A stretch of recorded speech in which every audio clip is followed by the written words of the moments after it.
Oi galera, tudo bom? Então hoje eu vim conversar com vocês sobre um desencalho, o primeiro da lista de metas para 2018, um livro que estava parado acho que há uns 2 anos na minha prateleira e parei porque eu simplesmente parei e, bom, retomei. Vamos falar sobre a Ilha da Infância. Esse é o terceiro volume da série Minha Luta, desse escritor norueguês aqui, que tem um nome tão difícil de pronunciar, que é o Sr. Karl Ove Knausgaard, deve ser algo do tipo. O primeiro livro dele é extremamente sensacional, que chama-se A Morte do Pai. O segundo livro, que é Um Outro Amor, é muito legal. Eu gostei também, não amei que nem o primeiro, mas gostei bastante. E esse aqui, sério, eu gastei horas da minha vida, porque eu não gostei. Chegou momentos que eu detestei. E o que salvou porque já me senti assim durante 15 minutos. E foi só. Eu não me apeguei, eu não me vi naquela personagem, eu tive raiva daquela personagem muito tempo. E quando eu não tava sentindo raiva, eu tava sentindo uma pena tão tensa, uma dor no estômago tão tensa que eu tava tendo aversão ao livro. Gente, vocês sabem que a série, acredito eu, vocês já tenham ouvido falar sobre ela, se não, a série ela é narrada por tópicos, por tema, e não por cronologia. Então, tanto que o primeiro livro chama-se A Morte do Pai, já está explicado, né? Ele vai contar um pouco sobre a trajetória que ele teve com esse pai, girando em torno da morte e da tentativa dele e do irmão de fazerem um funeral para esse pai, sem a ajuda da mãe, porque os pais são divorciados, sem ajuda muito dos avós, porque ele não tinha um bom relacionamento com praticamente ninguém. A avó tá super velha, tava doente. Bom, terrível, foi um livro incrível, de cenas e pinceladas da infância que você fala como isso se transformou naquele monstro, homem das cavernas e apocalipse no final, e gostei. O segundo, que chama-se Um Outro Amor, vai narrar daí uma outra temática, que é quando ele se casa com a segunda esposa dele. Então é um momento de pós-divórcio, estou mal, olha eu com uma nova moça, olha eu casando com ela, olha nós tendo 3 filhos juntos, e como que as coisas podem mudar tão repentinamente na nossa vida e como a gente pode construir vidas tão diferentes quando a gente se aproxima de pessoas diferentes. Que é um livro muito bacana que fala muito sobre questão de família e escola na Noruega, que eu achei muito legal de ficar sabendo. Esse volta para a infância e como ele morou durante um tempo numa ilha, numa das ilhas que compõem ali, né, a Noruega, ele vai contar sobre como foi viver esses anos nesta ilha especificamente. E ele era uma criança muito, muito sensível. Uma criança que ele chorava. Qualquer coisa que ele fazia, ele chorava. Ele se apaixonou algumas vezes, como as crianças de 7, 8 anos começam a ter os primeiros encantos pela, sabe, primeira mocinho ao redor.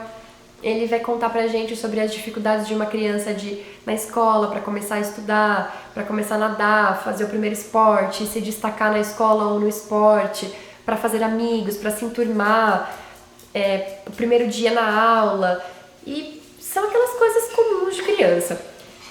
As cenas eu achei que elas são muito curtas, tem pouco desenvolvimento, talvez porque para a percepção de uma criança, né, as cenas muito pichucas podem causar um grande alvoroço na cabeça delas, assim como as cenas que você fala, gente, vamos falar sobre isso. A criança não sacou o que estava acontecendo e ele também não explana.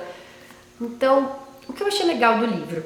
Achei muito bacana que tem alguns pensamentos que ele, quando velho, porque está escrevendo a história com seus 50 anos, né, talvez 50 e poucos que ele deve ter, ele consegue lembrar os pensamentos de infância de um jeito que é verdade, as crianças pensariam assim. A criança, sim, ela entenderia isso. Sim, a criança responderia desse jeito. Eu achei algumas cenas de uma singeleza, de uma ingenuidade que eu falei, gente, é a criança menino, pititica que tá falando comigo, não é o cara de 50 anos. Eu senti como se a criança mesmo estivesse narrando aquela cena pra mim. Algumas cenas eu me senti assim, e eu achei muito, muito legal a capacidade dele de fazer isso, de me sentir conversando com kids. Agora, teve uma outra coisa que eu achei que me prendeu muito ao livro, ao mesmo tempo que me afastou, que é um grande paradoxo, é que esse pai dele, que aparece lá no primeiro livro e praticamente desaparece no segundo, ele volta aqui com uma intensidade muito forte. Então, o que eu te aconselharia a fazer? Começa com o primeiro livro mesmo, mas depois pula para esse. Eu leria A Morte do Pai, A Ilha da Infância, ou até vice-versa, e depois eu ia pra falar do Um Outro Amor. Se você começar com esse aqui, a série toda, você vai desanimar porque você vai achar bem borocochô. Então começa com a morte do pai, você vai sacar que ele e o pai são meio... não se dão muito bem. E aqui você vai ter muitas explicações do porquê que levou aquele funeral tão bizarro no primeiro livro. Gente, o pai dele era louco, não sei. Ele tinha um pai muito severo, muito austero, que parece que tinha uma puta paciência com os alunos na sala de aula e que dentro de casa ele era um terrorista. Ele batia no filho a troco de nada, ele impunha castigos a troco de nada, coisas que você fala, gente, é uma criança de 7 anos, calma, ele vai agir assim mesmo. E teve momentos que foram muito injustos, que ele não fez nada, e só porque o pai criou uma concepção de que ele é um mentiroso, o pai aplicou torturas psicológicas e físicas numa criança que você fala, por quê? E cadê essa mãe, gente? Cadê essa mãe nessa história que... Se ela tinha medo desse cara, era apaixonada a esse ponto pra não ver o mal que ele tá fazendo pros filhos. Tudo bem que ele fala em certos momentos em que o pai, quando ele era mais violento, mais bizarro, era justamente quando a mãe não tava em casa. Mas cadê essa criança que tem medo de contar pra mãe? Porque sabe que a mãe não vai fazer nada? Porque não vê a mãe como uma heroína que vai ajudar dentro de casa?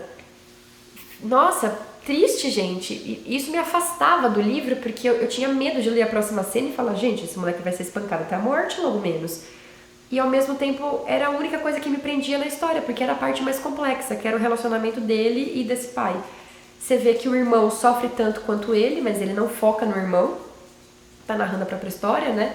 Então você vê que o irmão não é de muita ajuda. Você vê que essa mãe, sei lá o que ela tá fazendo da vida dela.